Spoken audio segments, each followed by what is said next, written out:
வைத்திருக்கும் போது அந்த விஷயங்கள் தடைபடுகிறது, அந்த எண்ணங்கள் பாதிக்கப்படுகிறது, மனதிற்குள் பல குறுக்கீடுகள் உண்டாகிறது.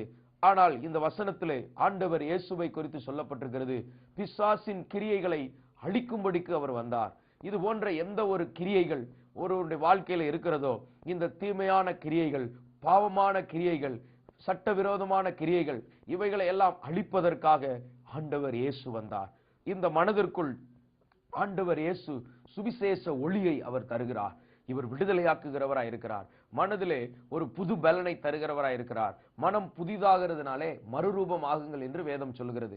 தேவனை அறிந்து கொள்ளும் போது, அவருடைய சத்தியத்தை அறிந்து கொள்ளும் போது நம்முடைய மனது புதிதாய் மாற்றப்படுகிறது. இப்படி இயேசு கிறிஸ்து பிசாசின் கிரியைகளை அழிக்கும்படி வந்தவர்.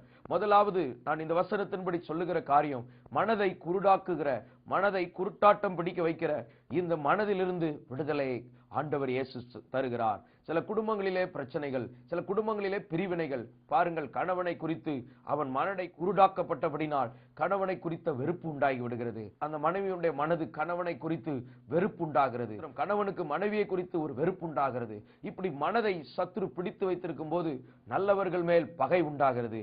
ஆனால் இயேசு கிறிஸ்து பிசாசின் கிரியைகளை அழிக்கும்படிக்கு இந்த உலகத்தில் வந்தவர். இவைகளிலிருந்து நமக்கு விடுதலை தருகிறார். இரண்டாவதாக மத்தேயு 13ஆம் அதிகாரம் 25ஆம் வசனம் முதல் 30ஆம் வசனம் வரைக்கும் நான் வாசிக்கும் போது அங்கே ஒரு சம்பவம் சொல்லப்பட்டிருக்கிறது. மனுஷர்கள் நித்திரை பண்ணுகையில் அவனுடைய சத்துரு வந்து கோதுமைக்குள் களைகளை விதைத்து விட்டு போகிறான். இந்த வசனம் சொல்லுகிறது, அங்கே கோதுமைக்குள் களைகளை விதைத்து விட்டு போகிறான். கோதுமை என்பது நல்ல ஒரு தானியம். இப்படி விதைக்கப்படுகிற நல்ல தானியங்களுக்குள் களைகளை விதைத்து விட்டு போகிறான். விதை என்பது வசனத்தை குறிக்கிறது, தேவனுடைய வார்த்தையை குறிக்கிறது. இப்படி தேவன் மனிதனுக்கு சொல்லிய அநேக வார்த்தைகள் இருக்கிறது. இந்த